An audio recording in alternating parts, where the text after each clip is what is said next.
আজকে সকাল থেকে ওয়েদারটা এত সুন্দর ছিল, মনটাও বেশ ভালো ছিল, তাই ভাবছিলাম একটু সেলফ প্যাম্পারিং করা যায়। তো আমি এই হাইফেনের সিরামটা কিছুদিন ইউজ করছি। এর পাম্পটা একদম ভালো নয়, যতটুকু না মুখে লাগছিল তার থেকে বেশি এদিক ওদিক ছড়াচ্ছিল।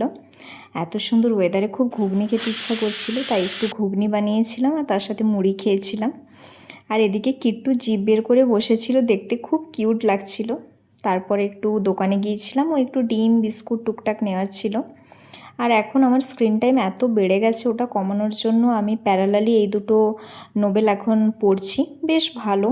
স্পেশালি দ্য অ্যালকেমিস্ট বইটা আমার পড়তে বেশ ভালো লাগছে।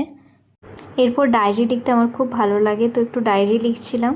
আর এই দুটো পেন্টিং আমার খুব পছন্দের, এটা একটু ভার্নিশ করে নিয়েছিলাম যাতে অনেক দিন ভালো থাকে, নষ্ট না হয়ে যায়।